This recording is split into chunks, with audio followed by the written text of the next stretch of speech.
Al, саламатсыздар ма оқушылар? Отырамыз. Бүгін барлығымыз бөлме дәрістерімізде қазірсің бе? Бүгін бізде екі оқушы жоқ. Екі оқушы жоқ, иә? Себепті ол? Жақсы, отырамыз. Ал, олай болатын болса, бүгін күн жазыңыздар болады. Енді бізде сабағымызды бастамас бұрын бір кішігірім жағымды психологиялық ақыл тыңдап аламыз, иә?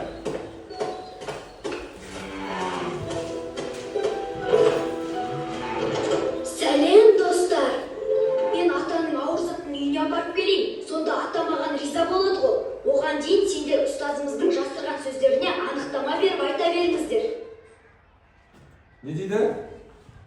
Көмектесіп жатыр ма? Иә. Көмектесіп жатыр. Сіздер де осында көмектесетін кездер болады ма? Иә. Болады, иә? Ал, онда бір екі мысал қарастырып көрейік. Еңбек еткен адамның жемісі қандай болады деп ойлайсыздар? Тәтті болады, еңбек еткен адамның жемісі тәтті болады. Ал, ары қарай кеттік. Келесі, үйде еңбекқорлықты осындай көрсету арқылы мен мынандай нәрселерді көрсетемін дейді. Үйде еңбекқорлық көрсетесің бе? Не істейсіңдер мысалы? Үй жинаймыз. Үйдегілерге көмектесеміз, үй жинаймыз, қыздар, ұлдар үшін. Баланың жұмыстарын жасап, еңбекқорлық көрсетеміз, иә? Тамаша. Сабақта еңбектенсем не боламын? Тамаша, болашақта білімді азаматтар тағы да Болашаққа жақсы жұмыс. дұрыс, болашаққа өте үлкен пайда тигізеді. Ары қарай армандарыңа жету үшін не істеймін? Еңбек етемін, жұмыс істеймін. Жұмыс, еңбек барлығы деп бір сөз. Ары қарай кетті. Үлгілі еңбекқор адамды мен қандай деп білемін? Білімді, еңбекқор, ақылды деп білемін. Дұрыс. Адал еңбек етіп, мен өз пайдамды отаныма тигіземін. Үй ішіңе ата-аналарыңызға тигіземіз ба? Отбасыма тигіземіз. Тамаша. Олай болатын болса, сабағымызды ары қарай жалғастырайық. Енді барлығымыз дәптерлеріңізді ауыстырыңыздар бір-бірлеріңізді. Дәптерімізді ауыстырайық. Күнделікті жұмыс бойынша, иә? Сөйтеміз дағы үйге берілген есебімізді қазір не істейміз? Тексеріп аламыз. Үйге номері 861 есеп берілген еді. Сол 861 есепті шығару жолына қараңыздар. Яғни оның алдында біз пайыз туралы өткенбіз, білесіздер ме? Осы тақырыптың алдында пайыз туралы өткенбіз. Сол пайыз туралы есепте бізде жауап бар. Жауабы 552-ге тең. Дұрыс па екен? Иә. Дұрыс па екен? Иә. Жақсы, ары қарай кетейік. Ал, олай болатын болса, миға шабуыл. Қараңыздар. Бұрыш дегеніміз не? Бұрыш, сұрақ. Бұрыш дегеніміз не? Бұрыш деп? Бұрыш деп бір нүктеде шығатын екі сәулені бұрыш деп атайды. Бір нүктеден шыққан екі сәулені бұрыш деп атайды. Ережесін ұмытып қалсаңдар болады. Ары қарай кетейік. Бұрыштың түрлерін кім айтады? Бұрыштың түрлері. Жақсы көз айтады. Бұрыш. Жоқ, ондай емес. Бұрыштың түрлері бар еді. Жазыңқы. Және біреу қалып қалды. Соғық бұрыш деп аталады. Отыра, тамаша. Бұрыштың өлшем бірлігі қалай аталады? Бұрышты немен есептейміз біз? Транспортимен есептейміз. 60 бұрыш 60 не деп айтылады? 60 градус. Яғни өлшем бірлігі градус деп аталады. Ары қарай кеттік. Жазыңқы бұрыш неше градусқа тең дейді? 180 градусқа тең. Дұрыс. Ары қарай кеттік. Транспортир не үшін қажет? Бұрыштарды өлшеу үшін. Бұрыштарды өлшеу үшін. Өйткені екі бұрыш бір-біріне кішкене ғана айырмашылығы болса, біз оның қайсысы қанша градус екенін анықтау үшін міндетті түрде транспортир не істейміз? Қолданамыз. Бізде транспортир бар ма осы кабинетте? Қолдарыңызда бар ма? Бар. Ендеше? Бар. Тамаша, олай болатын болса, біз осылай оны өлшейтеміз. Енді қазір біз сабақ барысында есептер шығарамыз. Есептер шығару барысында қандай да бір есеп шығарған кезде ана жерден парақтарды алып отырасыздар. Қандай жерде менде дайын стикерлер бар. Сол стикерлерді санау арқылы соңында бағалайтын боламыз. Жақсы ма? Яғни бір стикер жинайтын болсақ 1 балл, 10 стикер жинайтын болсақ қанша балл болады? 10 балл болады. Ал, сабақтың тақырыбын ашу. Не дейді? Оқыңызшы. Мұғалімнің оқушыға жазалау үшін Мұғалімнің оқушыны жазалау үшін тұрғызатын жері. Бұрышта тұр дейді ме? Шулап кетсеңдер. Ондай болатын болса, біздің тақырыбымыз не туралы болайын деп жатыр? Бұрыш туралы болайын деп жатыр. Яғни бүгінгі тақырып жазып қойыңыздар. Бұрыш тақырыбына есептер шығару керек. Бұрыштар деген тақырыпта есептер шығаратын боламыз. Бұрыш тақырыбына есептер шығару.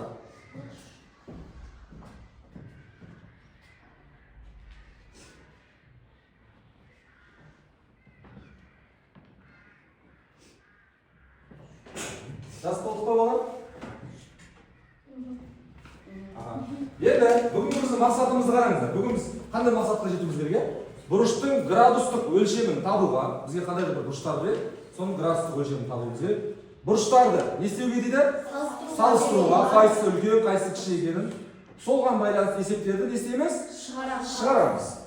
Енді олай болатын болса, мен сіздермен қазір бірінші топтық жұмыс құрастырып алайын, иә? Топтық жұмыс жасау үшін сендердің қолдарыңа әр столға мен мынадай неше түрлі фигураларды қойып кетемін. Біреуін таңдаңдар, аға. Таңдайын. Таңдап алдар, кесіге біреу. Таңдап алдылар ма? Бір-бірден келу керек барлықтарына. Бар ғой, иә? Енді әркім өзінің ұстаған. Сен мысалы қандай фигураны ұстадың? 3 бұрыш сенші? 5 бұрыш сенші? 5 бұрыш. Тағы кімде қандай фигура бар? 3 бұрыш сенші? 5 бұрыш. 3 бұрыш. Сенкі қанша? 4 бұрыш. Енді соның әрқайсының бұрыштық шамасына қараңдаршы. Сенкі қандай бұрыш мынаның бұрышы? Бұрышы қандай бұрыш? Бұрыштың түрі бар ғой жаңа. Қандай бұрыштар бар? Сүйір, доғал, тік деген, иә? Ал сенкі қандай екен бұрышы? Тік балдар. Трансфермен тексеріп көрейік трансфермен. Тік па, сүйір ма, доғал ма? Тексеріп көр. Қандай бұрыш екен?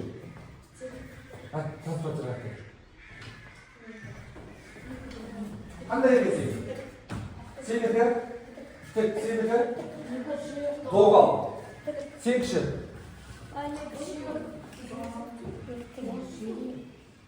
Бұлай ойлаймыз. Қанша градус көрсетіп тұр? 50 градус көрсетіп тұр. 50 деген қандай бұрыш? Сүйір. Демек сен қандай бұрыш? Сүйір бұрыш. Сені кіші? Сенікі тік бұрыш. Сен кіші? Сүйір бұрыш. Олай болатын болса, бізде топтың аттары тұр. Аяқта доғал, мына жақта сүйір, мына жақта тік деп. Ал ауысамыз. Кеттік, ауысамыз. Мына жақта тік бұрыштар отырады. Тік бұрыштар қандай фигура бізде? Тік бұрыштар қандай фигура? Қандай фигура тік бұрыш? 4 бұрыш, е? Отырамыз, 4 бұрыштар береді. Барлығымыз дауыс болдық па? Яғни мына топтың аты не болды? Тік бұрыш, мына топтың аты? Сүйір бұрыш, сендердікі? Доғал бұрыш. Ал балалар, олай болатын болса, мына жақта бізге берілген бірінші тапсырманы қараңыздар. Яғни өткенді қайталайтын боламыз. Иә, жоқ деген әдіс. Бір сұраққа жауап береді. Ал айтамыз. Градустың өлшемі 90 градусқа тік бұрыш деп аталады, иә. Иә ма? Дұрыс па? Ал, отырамыз. Ағай, келесі айтатындар бар ма? Ал айтам. Градустық өлшемі 90-нан кем бұрыш, сүйір бұрыш деп аталады. Иә ма? Дұрыс. Жақсы. Ал. Келесі сұраққа қойып. Қойыңыз, кез келген, тыныш.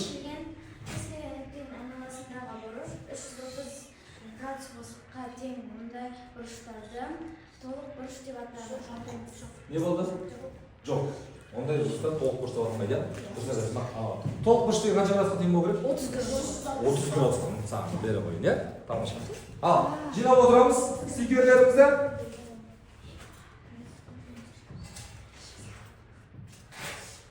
Тапсырманы қараңыздар, не дейді?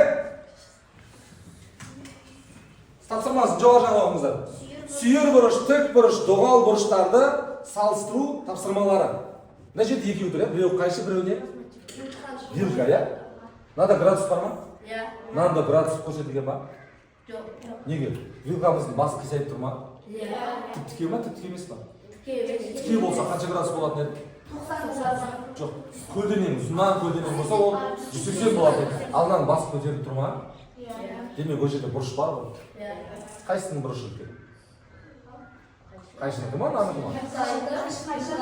Яғни, осы тапсырманы орындау үшін барлықтарыңыздың қолдарыңызға тапсырма береді. Әркім өз орындайды. Жақсы ма? Қай жағы үлкен, қай жағы кіші салыстырайық. Ал аламыз.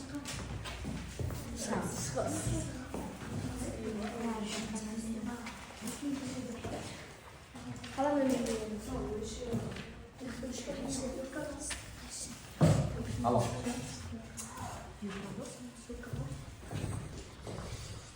Өмірде қайшы бар ма? Қайшыны аузын аша беруге болады ма? Өгесі ашқан сайын не істеледі? Бізде градус жүйе береді, яғни қосыла береді. Ал мына екеуін салыстыру керек. Суреттегі бұрыштарды салыстырып, атауын жазамыз. Мынаның бұрышы сүйір ма, доғал ма, тік па? Сүйір. Онда не жаққа сүйір деп жазамыз. Мынаның қандай?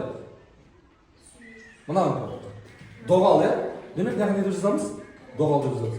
Сүйір үлкен ба, доғал үлкен ба? Сүйір, доғал. Доғал үлкен. Доғал жаққа қарай үлкен таңғасы. Бастадым. Әрбір екі дұрыс тапсырмаға іште жазамыз.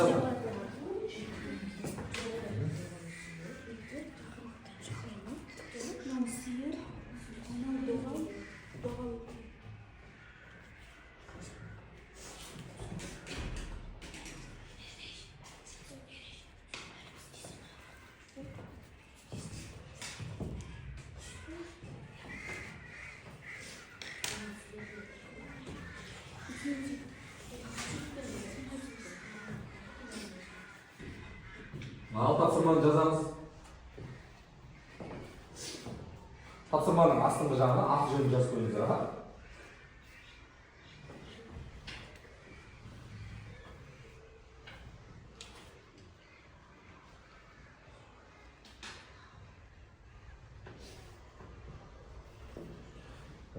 Әрбір табиғаттағы заттың астында өзінің бұрыштарын көрсетіп қойған, байқадыңыздар ма?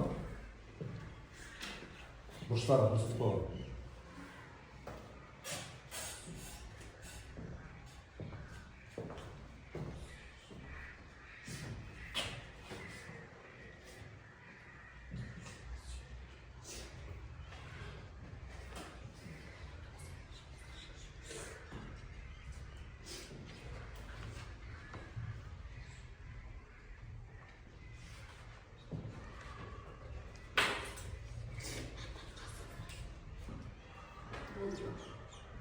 Болдыңдар ма?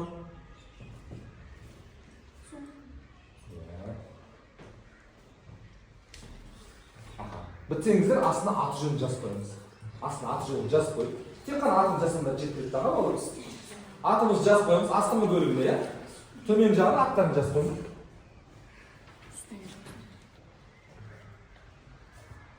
Жаздың ба? Жазып қойдық. Жаздық. Мына топ бітті бізде. Сен боқалың ба? Жылдан барамыз, бұзар болу. Тамаш, ағамызды қойды. Жылдан. Аха.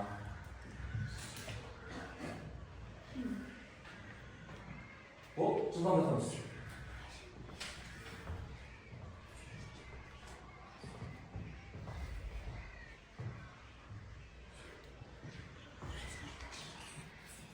Ал жылдан барамыз балар. Бітті ғой, бітті. Сен ше? Бітті, аты жөнін жазылады. Бұл жылдан. Бітті ма? Бітті. Бітті қой. Амаша. Боқалды ма? Шырай болды ма? Жылдан шырай. Қыздар жылдан барды.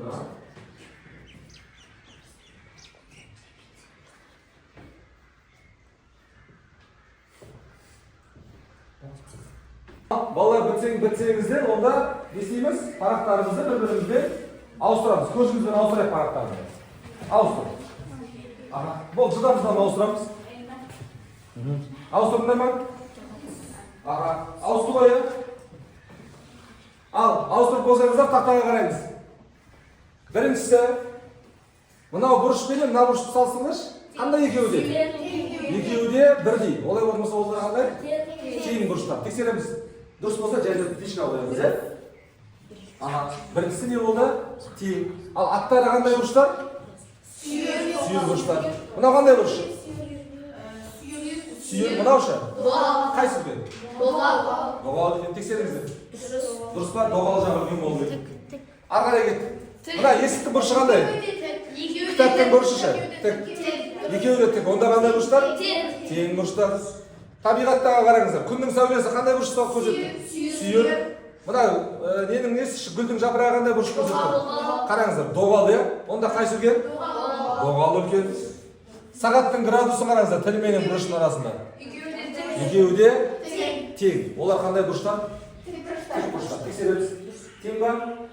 Ары қарай кеттік. Мына құсымыздың қанатын қараңыздаршы, қалай ашып тұр? Доғалды ашып байқадыңыздар ма? Міне бұрыштар. Доғал, ал ағаштың арасындағы бұрыш? Қайсы үлкен?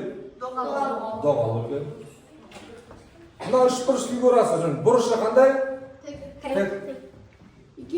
Дәптерді де? Ода тең. Сегізінші есебіміз. Доғал үлкен. Тоғызыншы есепте? Тек бұрыш үлкен. Ең соңғы табиғаттың беткейі, өзеннің иірісі қайсы үлкен? Доғал үлкен. Ал, енді тексеріп болдыңыздар ма?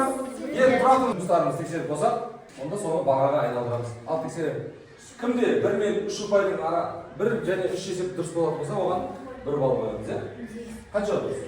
8 дұрыс. 8 дұрыс болатын болса, қанша ұпай қоямыз? 3 ұпай қоямыз. Сенде қанша дұрыс? 9 дұрыс. 9 дұрыс болатын болса, қанша ұпай береміз? 3 ұпай. Астына жазып қоямыз. Аты жөндеп тұр ғой, иә? Аха. Сенде қанша дұрыс?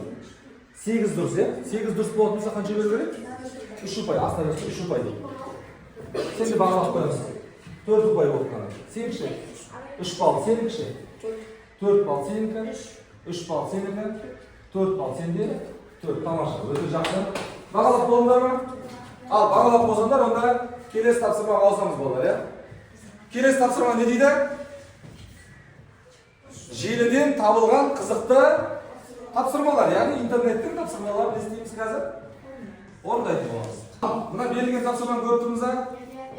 Бірінші, жазыңқы бұрыш қанша градусқа тең дейді, кім табады? Жазыңқы бұрыш? Ау? Ау? 180 градусқа тең, кел ау. Көрсетейік. 180 градусқа жазыңқы бұрышқа кеп тұрады. Жазыңқы бұрыш салып, кімге қоямыз? 180. Кел ау. Сәйкестендіреміз. Ары қарай, кел ау. Кел тақтан, шығады. Дұрыс деген? Дұрыс. Қай жерге келді? Аха, доғал бұрыш 90 градустан үлкен. Сәйкестендіреміз. Мына бұрышқа қалады. Кел ау. Қаз, түй. Тамаша. Сен бұрыш көр. Кел ау, нағыз. Кел ау. Ал. Тек бұрыш қанша градусқа тең? 90 градусқа. Тамаша. Отырам. Олай болатын болса, ары қарай келесі тапсырманы орындайтын боламыз. Жақсы ма?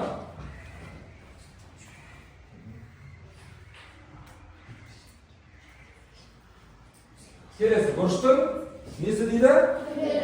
Түрлері дейді. Бұрыштың түрлері деген тақырыпты қазір есептеп шығаратын боламыз. Жақсы ма болады? Аха. Не дейді? Тапсырма? Сағаттың сағат тілі менен минут тілі арасындағы бұрышы неше градусқа тең? Енді жаңағындай талас тартыс болмас үшін мен әрқайсыларыңызға жеке-жеке тапсырма алып бердім. Сол тапсырманы орындаңыз. Ал. Аламын. Орындаңыздар олар.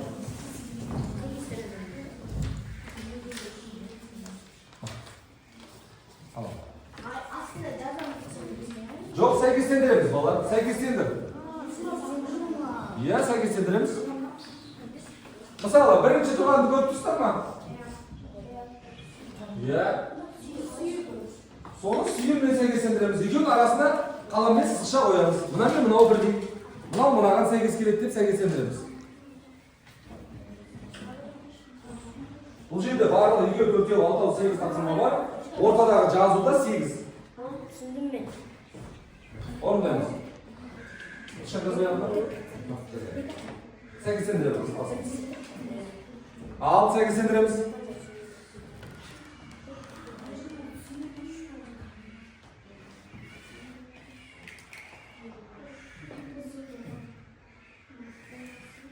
Ал осында тақтада келіп сәйкестендіретін бірі бар ма?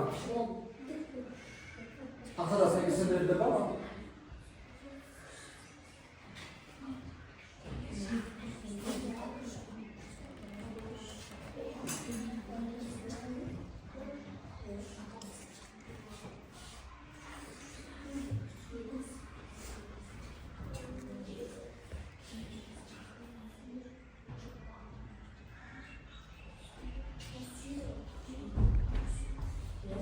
Al, tақтада кім сәйкестендіреді бала? Кел ал, өзі. Қазір. Өзіңнің жұмысын жасайды саған біз жақтың бала қойып. Қазір кел ал.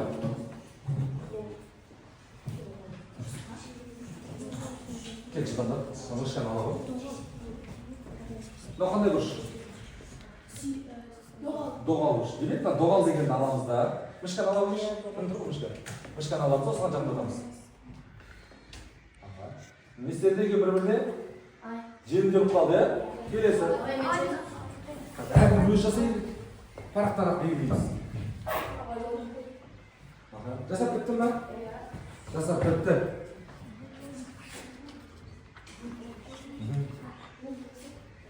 Жақсы.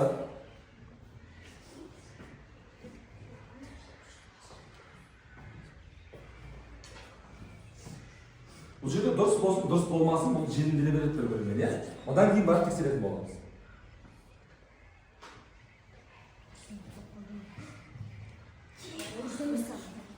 Бәрі желімделіп болды ма? Жоқ, болған жоқ, иә? Мына бұрыш қандай бұрыш? Сырт бұрыш қой. Сүйір бұрыш. О, тыныш. Жақсы көзі, отыра. Ал, көрейік ал. Сендер не бітті ма балалар? Ал, тексереміз. Бірінші қандай бұрыш? Доғал, дұрыс па? Дұрыс. Мынау қандай бұрыш? Мынау шы? Доғал бұрыш қой ол. Сол себептен мынау бізде не болып тұр? Қате болып тұр, иә?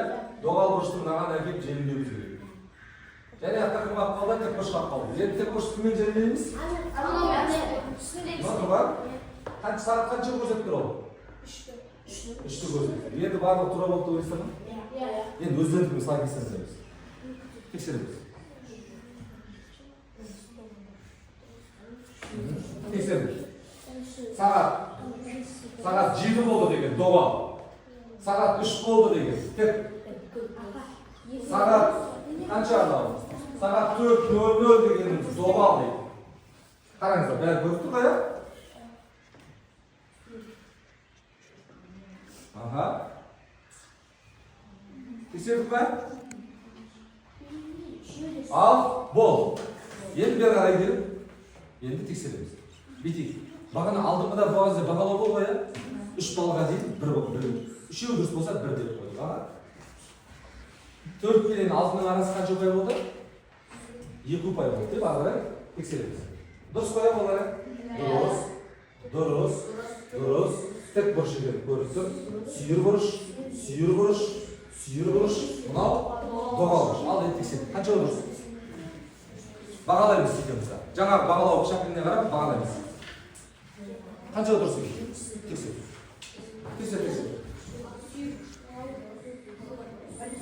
Қанша дұрыс екен? Барлығы дұрыс. Қанша балл болды? Барлығы дұрыс болса қанша балл? Жоқ, 8 дұрыс болған кезде 3 балл қоядыңыз, иә? 3 балл қоядыңыз балаларға. 3 балл қоядыңыз. Иә? Ойымды 18 еді ғой. Аха. Сенде қанша дұрыс? Барлығы дұрыс ма? Барлығы дұрыс па? Онда 3 балл дұрыс қоядыңыз. Аха, 8 ше. Дұрыс деген? Аха, тексереміз. Қанша дұрыс? Жетеуі дұрыс болса, 3 балл қоямыз. Жазамыз, 3 балл, молодец. Сенде қанша дұрыс екен? Барлығы дұрыс болса, 3 балл қоямыз. 200 жүрді барлығы 8. Шырай, сенде қанша болды? Жақсы, 3 ұпайды берейін. 3 ұпайды. Демек, бізде алдыңғы тапсырма бар, осы тапсырма бар. Жалпы қазір 6 балл алып отырмыз, солай ма? Жақсы. Ал балалар, оны барлығын қазір тексеріп болды, ұпайымызды алдық, солай ма? Олай болып болса, келесі тапсырма бізде не дейді? 8 шарт дейді. Барлығымыз орнына тұрамыз. Қолдарымызды пайдаланып, бүгінгі тақырыпқа байланысты бұрыштың түрлерін көрсетеміз. Көрсетуге бола ма? Мысалы, кет тақырып. Екі қолды пайдаланып, 90 градусты көрсетші. Екі қолды, саусақты емес, қолды. Қанша градус көрсетесіз? 90 градус. 90 градус көрсете алды ма? Мына жігіттер. Көрсетші. Қазір 90 градус көрсетші. Дұрыс па? 90 градус. Ары қарай, бәрін көрсетеді. Ары қарай, тағы қандай градус көрсетуге болады? 180 градус көрсетуге болады ма? 180 градус. Тұрамыз, тұр. 180 градус көрсетші кәне. Орнымыздан көрсете береміз. 180 градус, тамаша. Ары қарай кет. Сүйір бұрышты көрсетеміз. Сүйір. Сүйір бұрыш. Сүйір ма? Тамаша. Ары қарай кет. Доғал бұрышты көрсетеміз. Доғал. Біреуі қандай болады? Алшақта болады. Тамаша. Доғал бұрыштарды барлығы көрсетті. Тамаша. Отырамыз. Ал, олай болып болса, ары қарай келесі тапсырмаға ауысамыз. Берілген заттың градустық шамасын жазыңыз. Практикалық тапсырма. Ал, бетек, қолдарыңызда транспортер бар ма? Транспортер бар. Дәптерлеріңіздің бұрышын есептеп көріңіздерші, қанша градус көрсетіп тұр екен? Дәптердің бұрышын есептеші, қанша градус? Транспортердің көмегімен. Тексердің ба? Кім шығады?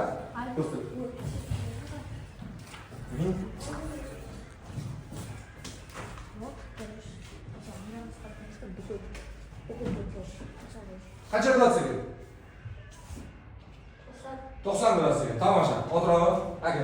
Енді мен ноутбугын көріп тұрсыздар ма? Мен қазір ноутбукты қандай бұрышқа келдірдім? Сүйір бұрышқа келдірдім. Қазір ше? Тік бұрышқа келдірдім. Енді ше? Доғал екенін білеміз. Ал қанша градус екен біз? Ол үшін? Есептейді.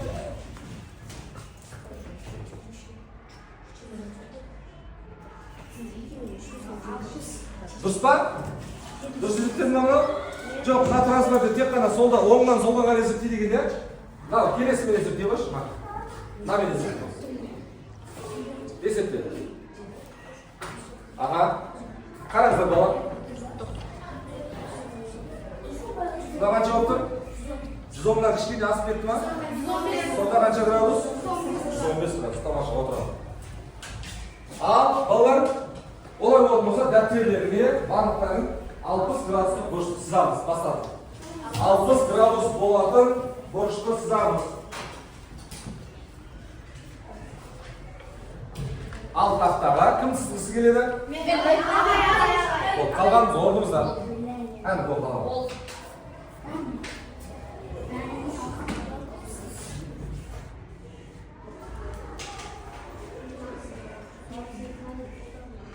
Шетіне қоямыз, ә? Аны доңғалық шетіне қоймаймыз, ә? Иә. Ары қарай. Ара. 80-60 ба? Тамаша.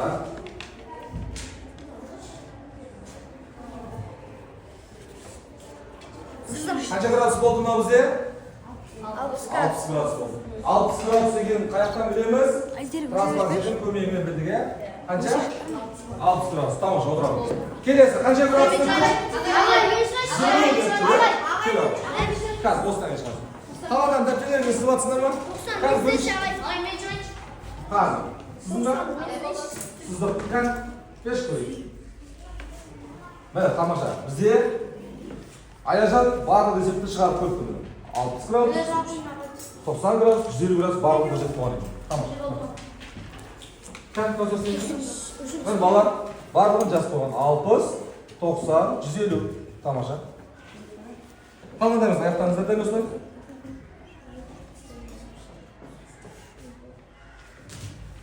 Siz anladingmi? Qancha gradus siz? 150 gradus turibsizmi? Kel. Tamam. Otur. Dursiz bari. Transportni qo'ldan olmayapti. Ag'ay, so'zingiz. Aha, kaza. Chiqaman. Ya transportni bundan esibdimiz. Endi ne isteymiz? Endi isteymiz. Ana, ne yutuyorum. Nuqtaga qo'yib qo'yib. Nuqtani qayerga qo'yamiz? Sirtna. Qani kesimining shetini qo'yamiz. Shetini nuqtaga qo'yamiz. Ag'ay. Ag'ay, Endi baramizda ne isteydi? Transportni jal o'rtasi bo'shiga qo'yadi. Sirtda qancha gradusni belgilaydi? Ag'ay, 150 kattadan 150. 150 kattadan 150 ko'rsizlar. Ag'ay, Endi bo'lsa keyin ne isteysan? Bosamiz. Ko'matasing. Bos. Tamam.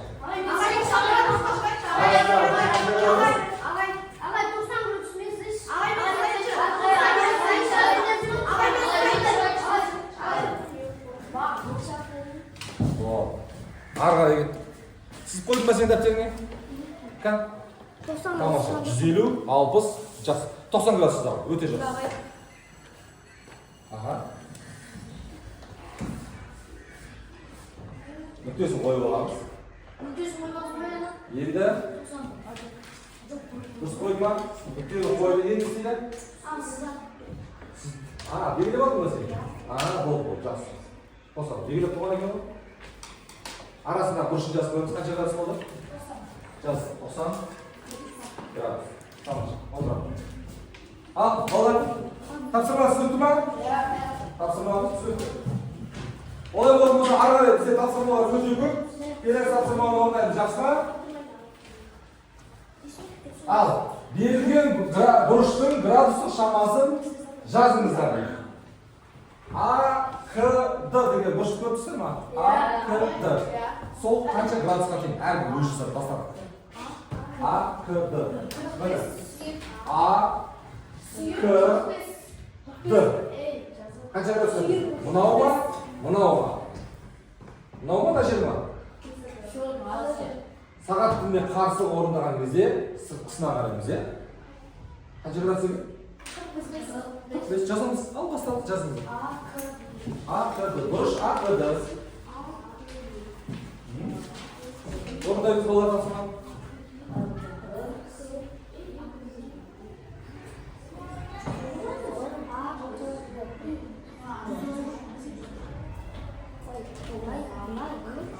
Burç A, K, Y. Burç A, K, F.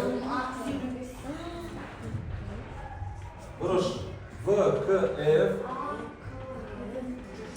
Al. Burç V, K, Y.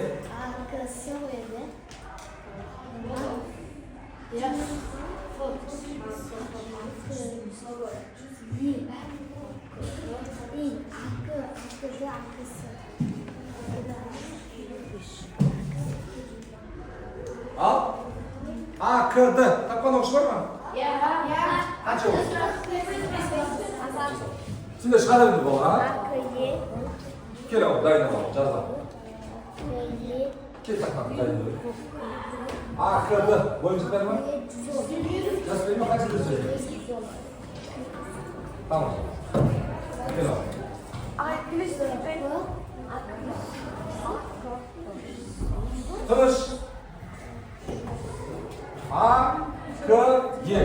K, Y. Tamam, 110. Oturalım. A, K, F. A, K, F. Kaç graduslar? Tamam, 155 gradus. Arada gel. V, K, F. V, K, V, K, F. Mana. V, K, F. Dursa qancha? 25. Saat tilimga qaraganda, ishga qarab kilo chiqadi. Arada tavaveramiz. V, K, Y. 77. Ket. 77. Kim topdi? 72 al ko'raylik.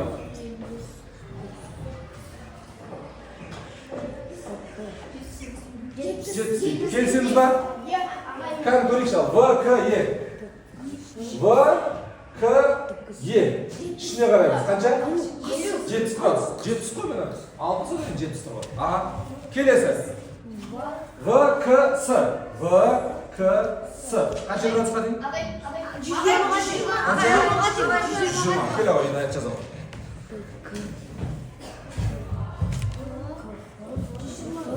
Aha. Araya git. V, K, S. Buruş V, K, S. Kela oyda yazalım. Şunlar. 135 değil. Kararda bağlar kaleye kalmasın. Kelesi. D, K, S. Buruş D, K, S. Tamam. D, K, Y. Buruş D, K, F. Buruş S, K, Y. Jadi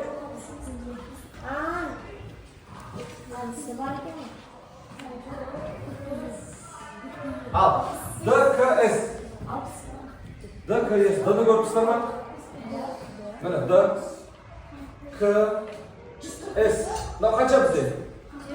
45'ten keyin bastalagan. 45'ten 50 keyin kaça gradus ko'tardi? 5 gradus. 5'ten 55 keyin. Tag'ida 5, odan keyin tag'ida 5. Sondan yerda qancha gradus bor? 20 deysizlarmi? Ne kaça bizde? 60. Ne kaça? 45. Olay olsa ayırmaşına qancha? 15 gradus kela olacak. Dep kelesini tava beramiz. Kelesini tavamiz. D, K, Y qancha ekan sizce? D, K, Y. Üstünüz. 15 gradus. D, K, Y.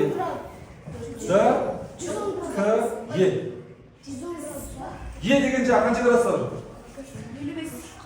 110. D deguncha qancha? 45. Ayırması qancha qiladi? 155. Qancha? 155. 110. Odan alamiz. 45 ta qancha bo'ladi? 65 gradus bo'ladi. Kelamiz. 65 gradus. Aha, D, K, F. İzleyiniz, D, K, F. F qancha gradus bo'ladi? 125 dedi. Daşı. 45 dedi. Ne isteyiniz? Sonda 110 gradus. Kaç kilo? Azatında 110 olmayı mı? 145. 125'ten 45 tamam. 110. Kelesi. S'dan başladı ki ne borçumuz? S, K, Al balalar kelesi tapsırma bize jeke жұмыс ya. Осы жеке жұмысты қазір не істейтін боламыз? Тақтаға шығарамыз. Қалғандарын өз орнымызда шығара берсек болады. Бірінші тапсырманы орындайтын оқыш бар ма? Ағай. Кел ал. Қай бұрыш іздеп жатырмыз? Ауыл. Жазалым. Бұрыш ауылы. Бұрыш. Аха. Ауылы. Тең. Не істейсің? Аха. Тамаша. Градустар табылып кеткен жоқ па? Градустар қашылды. Тек қана сода ғана градус бола ма? 180-де де бұлардың барлығы градустар бар екенсің. Сонда жазып қою керек. Келісеміз ба? Тамаша, отыр ал. Келесі шығарып. Ал осыдан кейін қыздардан бар ма шығарады? Тамаша, кеп дайындала бер. Мына жерді табамыз. Барлығында АО-ны табу керек. Жаза ғой. Бұрыш АО-ға. Қазір көзі. 4 есеп шығарасың, а? Бұл жолы қаншадан аласың сен? 90-дан аламыз. Өйткені бұл жақта тік бұрыш тұр, аға. Тең қалады. Тамаша. Кел ал. Өте жақсы. Келесі Кәусар, кел ал. Кәусар, дайын аламыз.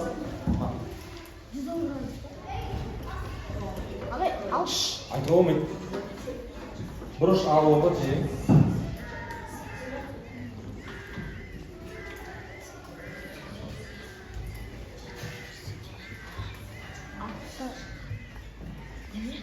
Тамаша. Үстіктен аламыз 60 қосылған 50 градус. Тыныш. Көмектесмейміз.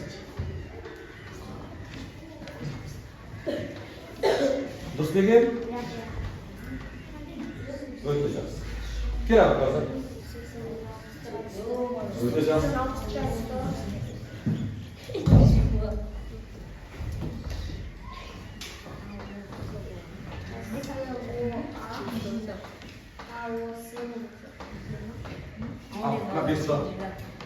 Бесті сен шығардың жаңа, е? Жақсы. Сен шығардың ғой аға? Ал. Кәусар, сен шығардың ғой? Өте жақсы. Келесі, 4 істеп қалды, кім шығарды?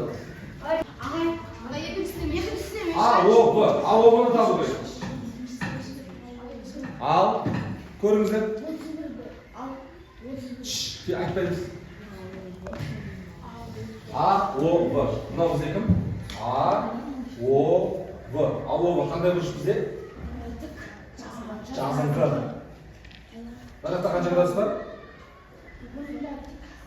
АО-С қанша градус? Сонда дұрыс айтасың, е? 90 градусқа қосамыз 31 градус. Сонда қанша болады? 100. Бұл тамаша. Ағай. Кел ал. Аяқжан шықсын. Біреудің аяқжан, біреудің сен шыға қоя. Өткен соңғысынан мен сұрайын. Ағай. Кел ал. Екіншісін шығарамын. Ал, тыныш айтпаймыз. Шығара берді қалғаннан өзі.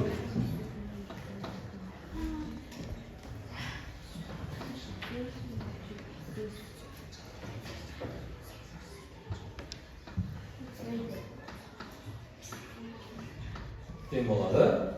Астына жазсын.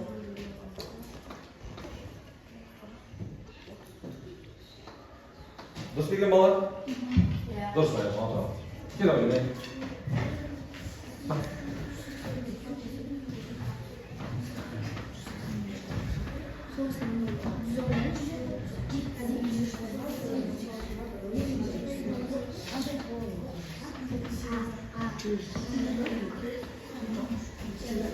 Дұрыс па балалар? Қайсысын шығардың сен? Қайсысын шығардың? Үшіншісін шығардың нан ба? Қайсы қанша шығардың? Қайсы? Не істейді? Азайту керек. 90 градус азайту керек. Өйткені мынау 180 градус емес қой бізде. Ол жазғы бұрыш емес қой, е? Және қанша стикерің бар? 2 стикер бар. Сонымен қанша болды? 8 балл. Мына бізде 8 балл.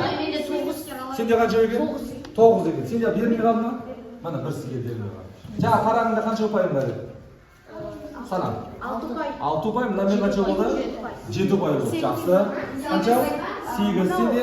4, мынау 3, мынау 1. Тамаша. Сен қайда? 9 болды ма? 8 болды. 6 ұпай. Сенде? 8 ұпай. Тамаша. Жақсы. Нетті қанша ғой? 6, 7. Бол. Молодец. Сенде ше? Қанша ойнатты?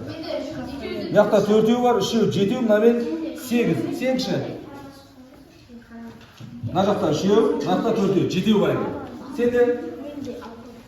6 бар. 6 бар. Сенде Шырайлым. Шырайлым мыяқта 2 ұпай бар. Мына жақта 2 ұпайы бар. 4 ұпай жаңа біреуін шығарғанымен 5 ұпай болады. Аға Шырай? Сонда қанша болды? 9 ұпай. Сен ше? 3, 5 және 4, 9 ұпай. Тамаша. Ал балалар, сабағымыз ұнады ма? Ұнады, е? Олай болатын болса, сабағымызда қазір не істейміз? Қорытындылау керек. Яғни, ал балалар, ұпайымыз алдық па? Аха, жалпы ұпайымыз шықты, иә, жаңағы бағалау шкаласы бойынша. Олай болатын болса, бүгін сабағымыз түсінікті ма барлығымызға? Мақсатымызға жеттік па? Біздің мақсатымыз не деп айтады бағана? Жоқ, тақырып сабақтың басында мақсат болды ма? Бұрыштарды салу, оны өлшеу, және оның есептеп шығару, иә? Шығардық па? Сол мақсатты орындадық па? Тамаша, олай болатын болса, жаңағы алған ұпайларыңызды маған күнделіктеріңізді әкеліңіздер, соған қойып беремін. Жақсы ма? Сонымен сабағымыз аяқталды. Үй тапсырмасына балалар, үй тапсырмасы не дейді таңдаңыздар? Бұрыш тақырыбына есептер құрастырып келу. Бағана өмірде бұрыштар болды ма? Қарғаның қанатын жайып тұрғаны, ағаштікі, иә? Дәл сол сияқты есептер құрастырып бересіздер. Жақсы? Ал, әкеліңдер қойып береміз. Қанша ұпай болса керек? 8 ұпай. Сендер 9 балл болды.